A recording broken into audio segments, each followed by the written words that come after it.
What's up, guys? David 1, 2, and 2, and Ryan and I are here to talk about my newest UA build that the two of us had thrown together. Now that the new ban list is out and all the new cards that we needed to actually kind of keep the deck going, he's helping me out with the screen grabs and stuff because I still got this stupid thing on my arm.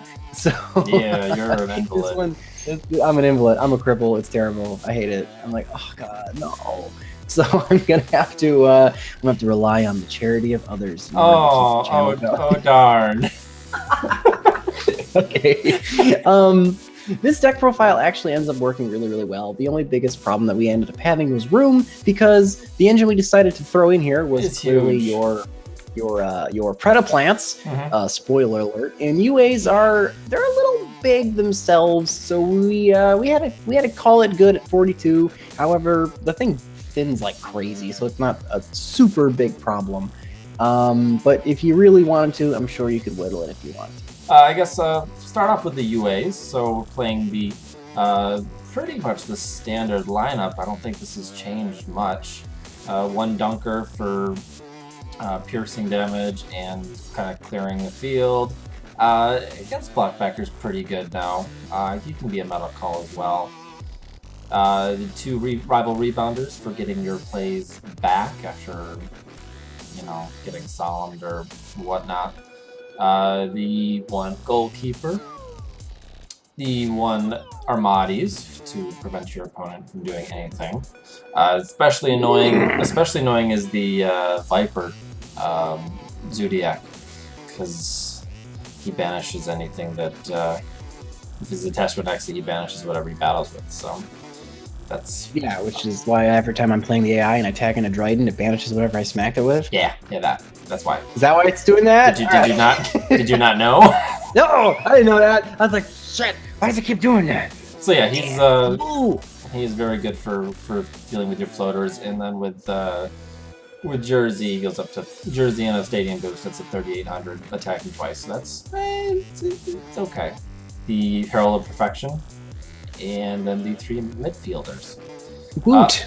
So I guess the other two engines are going to be your plants and the brilliant engine. So your Lone Fire Blossom gets your Scorpio, which gets your Cobra, which gets your fusion monster or fusion card. Spell. Your brilliant fusion. So and then obviously brilliant fusion pitching your one Trick Clown and Garnet for Seraphinite.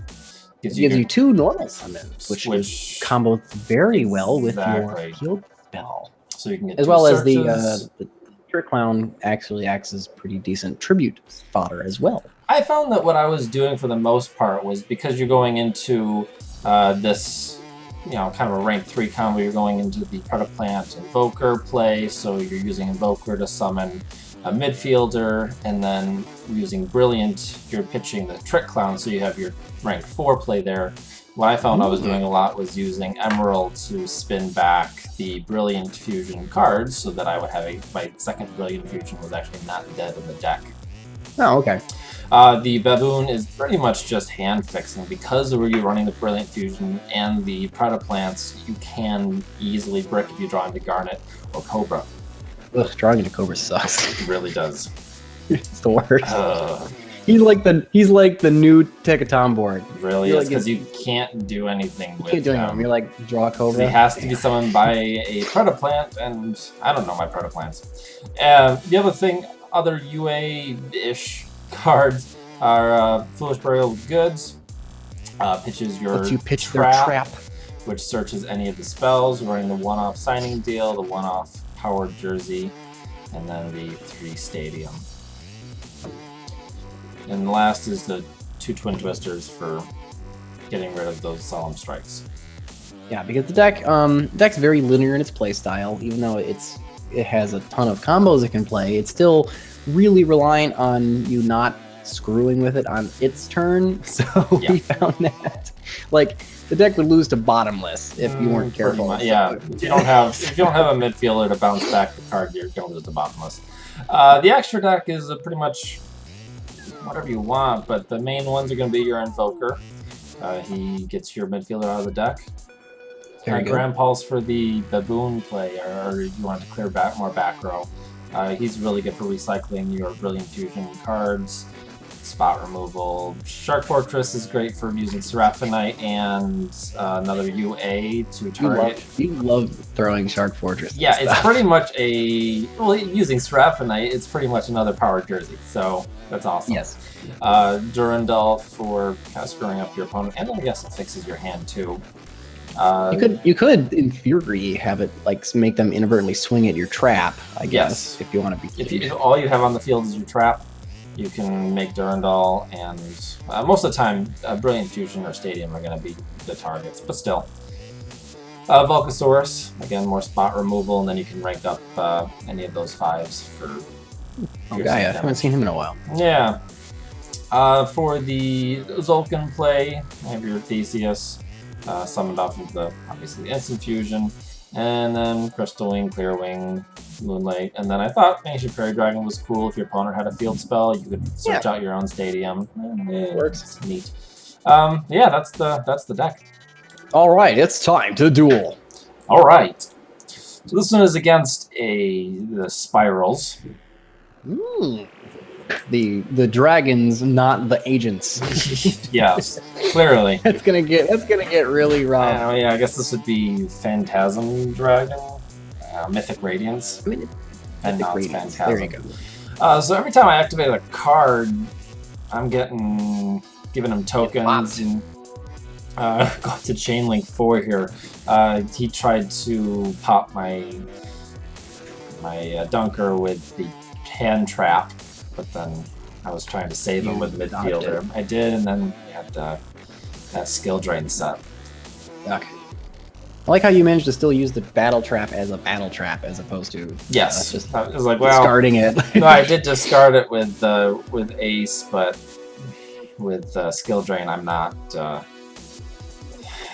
winning this duel. Also, drawing into Cobra did not help. As you can see, Cobra sucks. If I hadn't gone into Dunker initially, I might have won, because I'm 200 life points shy. Being able to smack with Dunker would have given me 400 extra life points, so...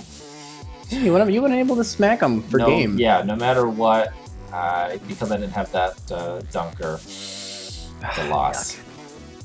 This close, though. Yes. And this one is up against my Odd Eyes Pendulum Dragon. Ooh. Not a super win. What? Your opponent net deck to win is very left. So this is a pretty standard opening play, and there I go shuffling back for the draw. Really trying to set up a decent board. Yeah, I got the ace in the gate. That's pretty much all I really needed. Having that D-Barrier as a backup, though, was really nice. Yeah, in case he tried to go into Crystal Wing. Yeah. Or tried to Pendulum Summon at all. Get that Stadium I think search. At this point, you have a face-up monster with like no attack. That's exactly what you guys want. Too bad you couldn't get to the jersey. That would have been the game. Yeah, no. So here's where the Crystal Wing play would have come in, but got the ace, negated it, and then the follow-up with the Odd Eyes Fusion, and the barrier took care of that.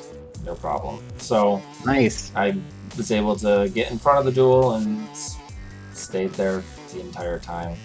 Yeah, that's the one thing that UAs have always been good at is once they get ahead of you, they're really hard to stop because they start to steamroll. It's just that getting them started is a little clumsy. A little bit. So this does help get them started.